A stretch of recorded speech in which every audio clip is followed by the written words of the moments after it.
Hey guys, this is part one of how to build your real estate business like a mega agent. Shelley Johnson explains networking, relationships, and how to stay in touch with your core group. Don't miss it. All right, let's get started. A peek behind the curtain. Oh, I'm sorry. I'm not sitting where you are. So a peek behind the curtain, basically, we just want to offer you an opportunity to kind of see what we do behind the scenes, see what it really looks like to work together with the relationships and exposure. So it's all about people. This slide is all energy. These kids are all excited. And that's kind of when we do an event or the community, we want to bring as much excitement, energy, and fun to that as possible. Whatever energy you put out into the world, that's what the energy that's going to come right back at you. So if it's negative, you're going to get negative. If it's positive, you're going to have more synergy together and win together. And so we try to create that with our community, who we love and give back to. We want to be a resource to people. So whether it's connecting people together, like say that one business needs another business, so we're constantly looking for opportunity to connect people to other people. So be the connection in your community, be the person, the resource, the person that goes, oh, I need this. I'm going to call Shelley. She'll know the answer. Or I'll call Sarah. She knows the answer. So basically just be that resource to people in the community. And how you do that basically is like, how do you let people know that you're the resource? Well, then you use exposure. So with Craig, it's like, okay, you can even show how you're connecting people together and creating wins on social media. You can also just share their business and help other people know about their business on social media. So why do people refer? They like you. So basically your relationship is how people feel about you when you're in the room. You know, people don't remember, I can't remember the quote, but there's a quote about that, and I should know it, but I don't. But basically, people remember how you make them feel. So if you walk in the room and you make someone feel uncomfortable, or like it's all about you, or it's, you know, you want to make them memorable. You want to be memorable to people. So if you can come up with ways to be memorable, then they'll refer you. And if you solve their problems, they'll remember you. Be a knowledge, be a great experience, be a problem solver, be confident, and positivity. If you walk in a room and your shoulders are down and you have negativity coming off of you, you're not going to get that referral. You don't have to know everything. You just have to be positive and be confident, because confidence doesn't mean that you know everything. It just means that you're confident about what you can do and how you can find the solution to a problem.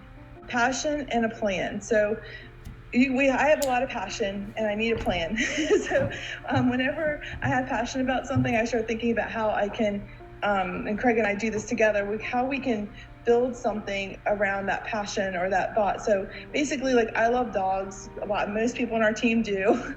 And we do a ton of work with our charitable work with our local rescues. So one of the things that is on my list to do right now is I want to do a house dog. Well, I came up with the idea for a Jeep dog for a client of ours, because they do local Humane Society work.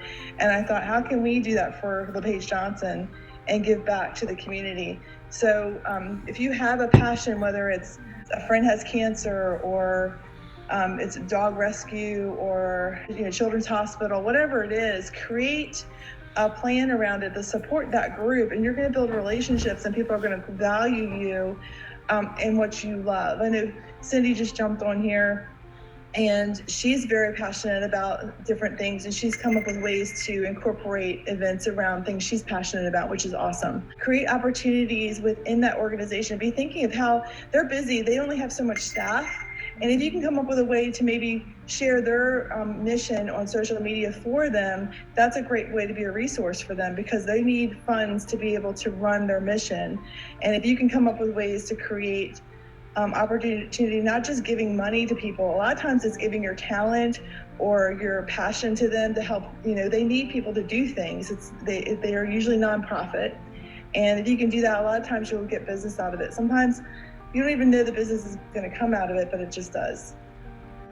Consistency. Create your own way to get the message out. So this is a slide right here of Craig and I, where when COVID hit, there's a lot of small businesses that were struggling in our local market. And Craig and I were like, what can we do to help these small businesses? So we came up with a plan to do that. And we created a little show. We started interviewing people, how we could support them, whether it's pick up food at their restaurant. One of the restaurants we knew of was actually selling, instead of selling cooked food, they were selling raw meat because we couldn't get it at the grocery store. So just getting the message out to the community is a great way to help others. This is a good example. It shows you that we did a Zoom interview with the watch party. So you want to make sure you maximize your exposure. It was 11 Lakes Brewery and Harvey's. You want to maximize your exposure for them. So you want to do a watch party when you do it. We did basically on a Saturday that we'd have we called it a beer party. And they would go pick up food from Harvey's, and the Harvey's had family pack food, and then they would go pick up a growler at 11 Lakes Brewery. And we posted it all over social media. It was in our stories, it was on our Facebook pages, our team was posting it, and it really helped those businesses. And we also posted, we also did Zoom interviews with them, things like that. It was really fun, and I think they really appreciated it, and that's going to create a deeper relationship, because we really didn't have that deeper relationship with either of these business owners prior to that.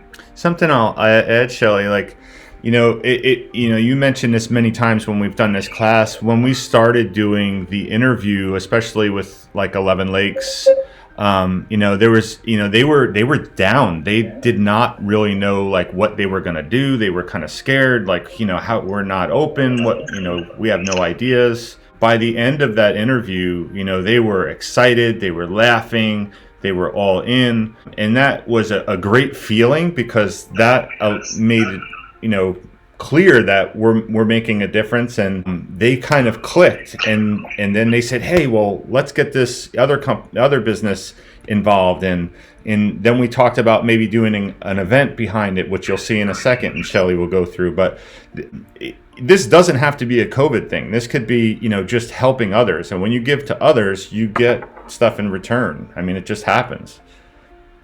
You're right. It was so cool, because I remember getting into that interview, and I remember that they were so depressed, and I thought to myself, well, this is really going to be a hard interview. How do I interview these folks and help them with where they are mentally? And you're right, Craig came up with the idea of the party, of the beer band and barbecue. And it was you could feel that their energy level was just changing and shifting. And I think people sometimes need a redirection of their mind. And it's amazing when you do one thing, how something else comes out of it. Yesterday I was with Craig, and I was making all my hard phone calls yesterday. I got all my hard phone calls. I'm gotta go make this hard phone call. And it's funny, once I did it, I feel better after. I'm okay, I did it, it's done. And but it's the same thing. It's you just put energy to something, and it changes the outcome for somebody or yourself. Yeah, I mean, you're giving energy to the other people in what their needs are, and then the ideas start to flow, and everybody said, oh, we could do this, and then we could have this musician come on, we know them, and then everybody uses their connections and their audience that they have on social media and personally and text, and we created this massive audience out of basically 3 brands: a musician, a restaurant, 4 brands, a musician, a restaurant, a brewery, and a real estate company. And we had over 5,000 views that night. Yep. on concert, which you see it in the picture there. It was fun. I mean, it was actually surprisingly, I wasn't sure how it was going to turn out, but it was fun. So these are some of the ways we promote an event. We'll do a save the date. So we don't just promote the event by itself. So a lot of times an event is a stagnant thing, meaning it's a day and it's over. There's not a before, a middle, and an end. I think that Craig really brings a ton of value to this with helping make sure that we're giving the event the full deserved energy that goes into it. Because the problem with sometimes with events is you do the event, you put all this energy into it, but nobody knows about it but the people that came. So we do a big save the date post. There's some more examples of this further down in the slide presentation. We create an Eventbrite. We promote the event prior to. We do live content on location, pre-event, prepping for it, setting up for it, creating the excitement for it. We do interviews of people while we're at the event, promote others where possible, like if there's a caterer that's doing it for us, or a person who's doing painting or anything like that. We basically create a whole plan for that event, and it starts sometimes 6 months out, and we'll show you an example of that later. But long form video, if the event, like, so if we have a videographer there and they're doing a long form video, and then we cut it into short minute long videos. So different types of snippet videos with key points, quotes and graphics from the speaker, if there's a speaker there, like something they said that was clever, thank you cards after the event, sending out pictures of them at the clients that are at the event, so like them and their family. Everyone loves to see their friends and family, especially when you take the time to recognize their friends and family. Do a highlight video like Craig said there at the end, and then post the event as it's happening, of course. So there's kind of like a platform of how we do everything. Another thing that we did, and this wasn't as successful as I was hoping it would be. Like, we all do vision boards as adults, but kids, I don't see kids doing vision boards very often. And I think sometimes kids are so expressive and they're so free spirited, and they do a lot of arts and crafts and things, but I don't think someone ever really takes the time and say, look, what's your vision? Like, what do you want to, people ask, what do you want to do when you grow up? But it was really interesting. Some of the kids that did this with our team, their boards were awesome. I mean, one family, their daughters want to go to Africa because they adopted a little boy from Africa, and it was really heartwarming to see how these kids brought to life their vision, what their goals were. So we started out with basically being timely, come up with a contest to engage kids, because parents were tired. I mean, being home with their kids are like, I think it's important to get the kids involved. So we did video stories, we did email, we emailed in our newsletter, we texted people and said, hey, you should do this, or would you be willing to have your kids do this? I would love to see Joey's vision board. One thing I'll say about this, you mentioned it wasn't as successful as you wanted it to be, but what I will say, that the slide a couple before this that showed the before, during, and after, what you can do for an event, this particular, vision board contest, that came into play quite a bit, as far as like, there was a lot of lead up, there was a lot of marketing, there was a lot of interaction, and then there was some post contest, like the winners and things like that. But right. It did get a massive amount of exposure, and a lot of people saw it. That was a great example of before, during, and after. It still got a lot of exposure, so I would say it was a great success. Yeah, but that's you're making a good point, because sometimes we do things and we don't get the likes, or we don't get the shares, but there's eyes on it, and they're like, wow, that's cool. I mean, how many people probably thought, I'd like to do that, but I don't have time, I'm trying to teach. And I'm not a parent, so I don't know how these parents did this during COVID with teaching their kids at home. They're like, I don't want another project to do with my kids, maybe, I don't know. But they probably thought it was cool, and like you said, we got a good exposure, and the kids who did do it did an awesome job, and it was really fun to see their visions. So it says event. This is the event slide. Basically, this just shows you some of the things we've done. It's so fun to actually create this presentation, because we do so much stuff and we forget all the great things we do as a team. And our team really pitches in together and helps, and it really is a team effort. And without everybody on our team, we couldn't do it. It's just not. It wouldn't be fun without all of them. But we do like a painting. Base painter comes. We did a pumpkin carving contest, and they just came and picked up their pumpkins and then took them home and carved them. And we did a contest. That was fun.